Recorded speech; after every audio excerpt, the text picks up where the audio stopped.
Hi guys, welcome back.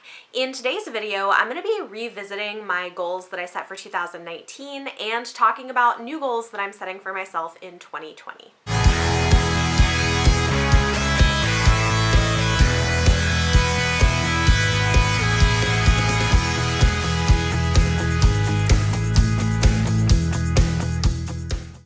To start, let's talk about some of the goals that I had set for myself in 2019. In terms of Goodreads reading, I purposefully set my reading goal on Goodreads to be something that I knew I could accomplish pretty easily, and just because I already read so much, I don't feel the need to push myself to read more. So for 2019, my official Goodreads goal was 100 books, and I ended up reading, I think, 304 books. So I definitely smashed that one out of the park. I knew I was going to. I always knew that I would probably hit 100 books pretty easily, but I just didn't. I wanted to have something manageable that wasn't going to put any pressure on me. In terms of reading, I also set some goals for myself of types of books that I wanted to read. I wanted to focus on reading more nonfiction, more translated fiction, and books by indie authors, with the goal of reading 12 of each of those categories in the year with an average of one a month. So how did I do? Well, it's a little bit of a mixed bag. I did not do very well with reading translated fiction. My goal was to read 12 of them, and I only ended up reading 5. In all honesty, part of this is probably the fact that most of the translated fiction on my radar is not in categories of stuff that I want to read all that often. A lot of it is literary fiction or thrillers, and while I do enjoy reading those here and there, it's not my main genre of choice. I think probably if I had more access to works of translated fiction in fantasy that I was interested in, maybe this is something I would do better at. And maybe that's out there and I just need to go look for it and didn't do a great job of that. So some of that is on me, but this I definitely kind of failed at. In terms of nonfiction, I knocked it out of the park. In 2019, I read 19 books that were nonfiction. My goal was to read 12, so I'm really very happy with that. Similarly, I did really well with reading indie books. I had the goal of reading 12 books by indie authors, and in 2019 I read 17 of them. So I'm pretty happy with how that went. I also wanted to do more creative videos and more vlogs in 2019, and I think I did a pretty good job of that. I had several kind of more creative videos that I put out in the year. I feel like those videos I enjoy doing. They're a lot more work and then they get less views, and so I'm always like on the fence about whether I should do more of them or I just need to get better at them. I don't really know, but I wanted to do more of that this year, and I feel like I did. Probably the most recent video like that I did that I'm really proud of is I did a Ninth House inspired walking tour of Yale, which was really cool to film and put together. So Ninth House by Leigh Bardugo is set at Yale, and in the book there's a map that has 32 different locations that show up in the book and shows you where they are. And so my husband and I were in New Haven for the weekend, and we went around and I got video footage of all of these different locations, which was a cool way to see the campus and see like the tombs of all these secret societies and everything, and I put that together in a video with quotes from the book throughout it, and it was really fun. I'm really proud of how it turned out, and I had a good time doing it, so I will link it up above if you want to check it out. But I feel like I did a pretty good job of achieving most of my goals for 2019. Looking ahead to 2020 and thinking about the goals that I want to set for myself and for my channel, it's interesting. I don't feel like I have as many specific goals in terms of my reading that I want to set. And part of this, I think, is because this year, 2019, has been a really intense one for me. And there have been a lot of really cool things that have happened, a lot of awesome opportunities. It's been really cool to reflect back on how far things have come with the channel. I hit 5,000 subscribers in 2019, which was really amazing. I launched my Patreon, which has been so cool and created such a great community of people. I had my first sponsored videos in 2019, which I couldn't believe and was so excited about. There's just been a lot of really cool things in terms of growth and opportunities that I love that have happened this year, but it's also been a really intense year for me, and one where I don't know that I've always done a great job of finding the right balance. And so looking forward to 2020, one of the things just in general that I want is to find more joy in life. Like, not that I don't have it, but I feel like the day-to-day has sometimes felt really stressful and difficult with trying to manage all of the things that I'm doing with the channel and freelance work and being a mom and being a wife and trying to be a friend and maybe sometimes trying to take care of myself and like exercise occasionally, that it's a lot to do. And while I love all of those things and I find all of those things to be really fulfilling, I think sometimes when things get a little bit out of balance, I'm losing the joy that I want to have in life. And I am not always very good at finding time for myself. I always tend to feel like if I'm not working, I should be doing something productive. I should be spending time with my family, or I should be reading something, or I should be, you know, like I have a hard time sometimes just taking a break, or not feeling guilty about taking time for myself that isn't moving me towards a goal or isn't producing something. And I think that that's something that I need to be better about, even if it's not a lot, even if it's just a couple of hours a week that I'm carving out for myself to find joy and peace and like refill my creative well. I think that's something that I really, really need heading into 2020. And so that's something that I want to work on and be better at. And so because of that, when I think about my reading heading into 2020, I really just want to be reading things that I'm enjoying, things that are bringing me life and bringing me joy or causing me to think deeply. I don't want to be reading stuff that I don't care about. I don't really want to be reading books that I'm not enjoying. And so I think because of that, one of my goals for my channel moving into the year is I want to be better at saying no. And I don't want to sound ungrateful because I'm not. Like I love this channel and I love this community and the opportunities that it's brought, but the bigger that things get, the more I have people reaching out to me and asking if I would review their book, and it's an honor to be asked, but also there's only so much that I can do. And so I'm trying to get better at saying no to more things and really being more selective about the opportunities that I agree to do, whether it's videos people want me to make, things they want me to review, books they want to send me. I want to be better about saying no and really being more protective of my time and more protective of really making sure that I'm focusing in on the things that I want to invest my time in. And so that's kind of a goal of mine this year. It's something that I've been working on this year anyway, and I am getting better at doing, but it's something that I need to continue to grow in. Also, looking back on 2019, I got much more comfortable with DNFing books that I wasn't loving, and I'm really happy with that. That's something that I want to continue on in 2020.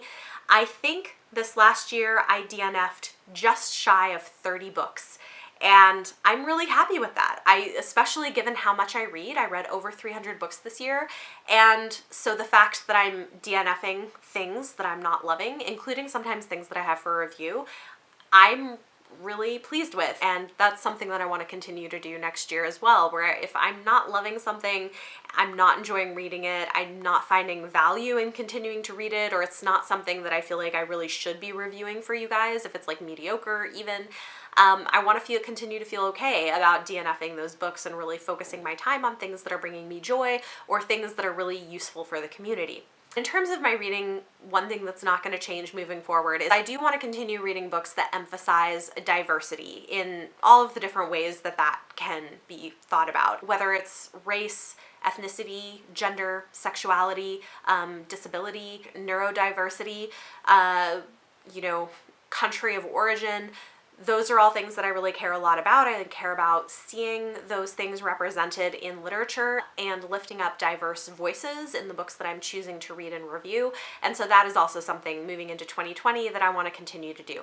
But I think with more distinct focus on the types of stories that I love and care about. But sometimes there are books by diverse authors with diverse stories that just aren't the types of stories that I care about, that it's got to be the right mix of the kind of story I love that is also doing these things that I really care about, and that's, I think, where you really get the best synergy. For example, N.K. Jemison's work, I think, is a great example of this, where she's writing these really amazing, compelling stories with strong characters and interesting, intricate worlds with magic and science, and I love the types of stories she's telling, but I also love the diversity within the stories she's telling and the way that she adds to the conversation and adds better representation for different types of people, and that she herself is a woman of color as a sci-fi fantasy author. So I think for me, focusing in on that, but doing it in a way that makes sense given my own reading tastes. Whereas honestly, like, as much as I'm happy that those things exist, hard-hitting YA contemporaries are a tough sell for me. And part of that is because I think reading a lot of those, I have a hard time coping with that emotionally. And, you know, as much as I'm glad that those things are out there, I just can't read very many of those, even though I'm really happy that they exist, and I'm happy to like push those out there for reviewers who do want to talk about them and let readers know that they're out there. Those are just probably not the types of books that I'm going to be focusing on for myself, partly because of my own mental health. I do deal with anxiety, and reading those kinds of books set in contemporary realistic settings is not always the best thing for my mental health. I prefer to have some of those harder hitting issues addressed in either sci-fi fantasy or in like a romantic comedy, something that has a lighter tone and a lighter touch with a subtext of more serious issues. Just because there's something about that that gives me a little bit more distance, where I'm able to deal with those really important topics that I care about and want to talk about, but just can't handle reading in hard-hitting contemporary sometimes. And so I think like a lot of this is me learning more about myself as a reader, as a reviewer, as a person, and figuring out what makes sense for me and what works for me and what doesn't. And then again, like getting better at saying no if something kind of crosses those boundaries that I need to set for my own self and my own protection, like saying no, I'm sorry, I love that this is out there, but I might not be the best reviewer for you. Like, here are some other people you might want to contact. So yeah, I feel like my goals for this year are less of sort of check boxes and more about holistic quality of life and the way that I want to handle things and live things out. In terms of a few more specific goals, I am going to set a Goodreads goal. I do every year. I always set it as something that I know is easily achievable for me, because I feel like I read so much as it is. I don't need that added pressure of feeling like, oh, I need to like hit this certain thing. So last year I set my Goodreads goal at 100 books. This year I might set it at like 150. Like, you know, like it's something that I know I can pretty easily achieve. That just seems to be the best way for me. So that's what I'm going to continue to do. This year I also want to focus in more on growing my Patreon community and kind of fine-tuning the things that do and don't work. I'm really, really loving what we're building there, and I love the people who are supporting me in that community. They're so amazing, and it's been so great. I do think we can do better in terms of making it something that's really good for everyone. So the things that we're trying starting in January that I'm excited to see how they go, and so far I've heard some like positive responses to, is instead of me just randomly coming up with a list of books that they vote on for our book club, we're theming it by genre. So in January we did a thriller, in February we're going to be doing a romance, and then we'll talk about what genres we'll do moving forward, so that way it's a little more targeted. And for my patrons who maybe have certain preferences in terms of genre that don't always match each other, they kind of pick and choose. If they don't want to participate every month, they can choose like which month they care more about participating in. So hopefully that'll be helpful. And the other thing that we're changing is, instead of having like a week or so where we're all reading the book and trying to chat about it whenever we can in between, we're going to have a specific date and time for our Discord discussion near the end of the month. So everyone can kind of just read at their own pace, and then we'll get together and talk about the book at the end of the month all at the same time. So I'm really hoping that those changes will be positive ones. I have some other things that are kind of in the works that I'm thinking about. In December, we did a watch party for the Netflix adaptation of Let It Snow. That was our group read, and then we watched the movie and did a live chat on Discord. And that I think was really successful. It was super fun, and so I would love to do more of those sorts of things for patrons in the future. Do more, like if we can find a movie or a show or something that we can like watch together and chat about, I think that could be cool. I have some different ideas moving forward, but I want to like focus on really making that a cool community and growing and building what we have there. And in terms of the channel, I know for January you guys are getting a lot of videos for me, like 3 to 4 a week, which is way more than usual. But then moving forward for the rest of the year, my plan is to do an average of 2 videos a week, which is kind of what I've been doing in the last few months of 2019. That feels like a more sort of manageable rate for me. And I don't know, like I don't know what the future holds for me coming into this new decade and into 2020. We'll kind of have to wait and see. My younger son is going to be starting school in the fall of 2020, and it's possible that I could be looking at going back to work. Right now I've been doing this and I've been doing some freelance work on the side, but I've really been home with my kids a lot of the time, and that might change. So I don't really know. I don't know what the rest of the year has in store for me. Honestly, publishing is an industry that I might be interested in getting into, and so I'm starting to explore some of my options there and see whether that's something that I want to look into doing. I really care deeply about the publishing industry. Obviously, I'm passionate about books and storytelling and the potential that they have to make change in the world, and I would love to be a part of that. So I don't know, we'll see. Like, it's gonna be either I expand the freelance work that I'm doing in like publicity and editing and videography, or I maybe think about going back to work full-time for a company. So I don't know yet. There's a lot still up in the air. You know, I have 2 young children. I have 2 young children. My older kid is in kindergarten. He's going to be in 1st grade next year, and my youngest is going to be in pre-K next year, and that just changes a lot of things in terms of family dynamics and what it means to find balance. So yeah, just kind of like a chatty life update and holistic thinking about 2020 goals. I'm sorry if I don't have more exciting specific goals, but hopefully you guys enjoyed sitting down and talking with me. This is just a lot of what I've been thinking through, and I wanted to be transparent with you and let you know where I'm at and what I'm thinking going into the new year and into the new decade. And I'm excited for it. I think there's going to be cool things that are going to come up, but a lot of it is just really wanting to take care of myself and my family and make sure that I'm finding joy in the things that I'm doing. That's really a lot of it. And hopefully read some really, really fantastic books along the way. Talk to me in the comments down below. Let me know any of your thoughts or feelings on any of the things that I talked about in this video. And for question of the day, let me know some of your thoughts heading into 2020. Do you have goals? Do you have things that you're wanting to work on or focus on more? Let me know in the comments down below.